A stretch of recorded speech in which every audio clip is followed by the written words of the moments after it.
This is my brand new 2024 F-150 Lariat. Picked it up about a week ago. I've got the crew cab 6.5 foot box, so it's the 157 inch wheelbase to it. I've also got the 3.5 liter EcoBoost V6, so it puts out, I think, 400 horsepower, 500 foot-pound of torque. Just a little step or a little upgrade from the Ranger I had. The tow mirrors or something that it came with, or part of one of the packages it has. So obviously got the F-4 packages, which is something I was looking forward to. Spray in bed liner from the factory. Does have tie down points in both corners, plus all the way up there by the cab. Do have the ability for their box link if I were to order it. I don't have the LED box light, the lights in the bed, but I've got the onboard power station right there. One cool thing I've noticed about the bed too, got bottle openers on both sides of the tailgate as well. Giant rear power slider.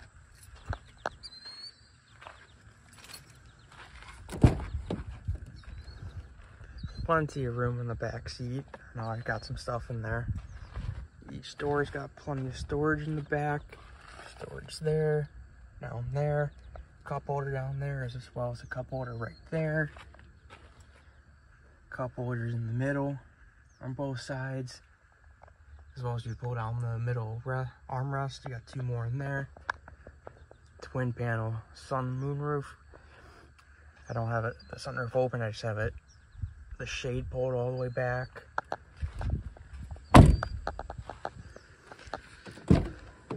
Step into the front. Got controls of the windows, the mirrors. They are scoping too, as well as power folding. Power folding and the scoping. Seat placement.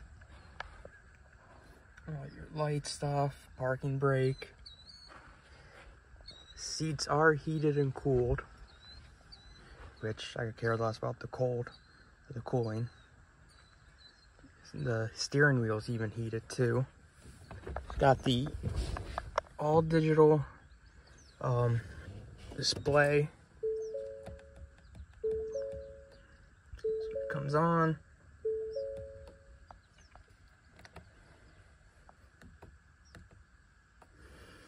As well as I got that giant center screen, Apple CarPlay and Android Auto. I'm assuming it's wireless for Android Auto as well. It's wireless for Apple CarPlay.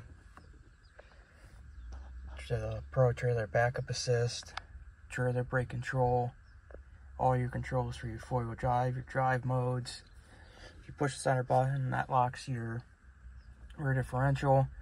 You've got different like sport, eco mode, normal, like wet for a mode for wet and slippery road. You got an off-road mode, and you got a I think a rock crawling mode. Each has its own little display.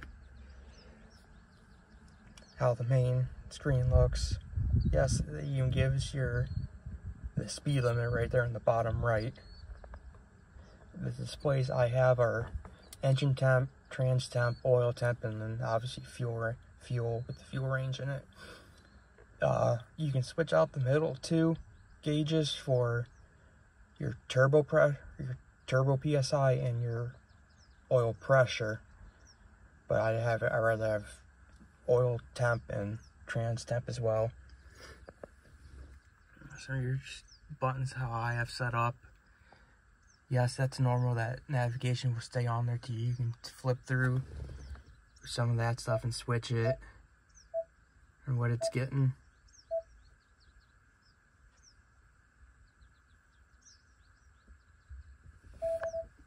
Stuff like that. Down here, radio control, more radio hard knobs, as well as all your temperature controls. The blues for cooled seats, reds for hot, and then the steering wheel. It's got dual zone to it as well.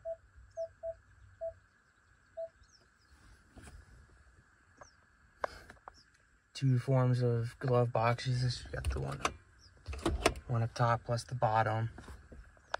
Couple up here. Use a hard wire to charge my phone. It's also got wireless charging. This does close too if you want it. Up here, if I wanted to, I can remove the two mugs I have up here, put that down, and then open this all the way and use that as almost like a desk. Giant, deep center console to it. Then up there's all your controls for your sunroof, moonroof, and then obviously this is for the rear slider. But yeah, so far I'm loving it. It's got, I think they all come with the 36-gallon tank now. You don't have the option for 24 anymore, which I think makes sense. Just to keep everything equal across every platform. Also, so far I'm enjoying it. I've had it to be a week tomorrow of filming this. I've put about 200 miles on it, 200 something miles on it, 250 approximately. No, 350. 350 miles on it. It's definitely a bit of an upgrade from the Ranger I had, both power-wise and technology-wise and size-wise. But yeah, so far so good. Once I figure out everything more with all the features, I'll kind of do a little bit more of a walkthrough with that, kind of what all it has to it too. But yeah, it's definitely a nice upgrade. And what I plan on doing with it, too, is I have a my little Honda Trail I plan on capping that and then using that to take my little Honda Trail around when I go on vacation and all that, and then ride the trail when I get there. Still need to grab a hitch for it too, a little bit bigger or more capable of a hitch than what it was on my Ranger.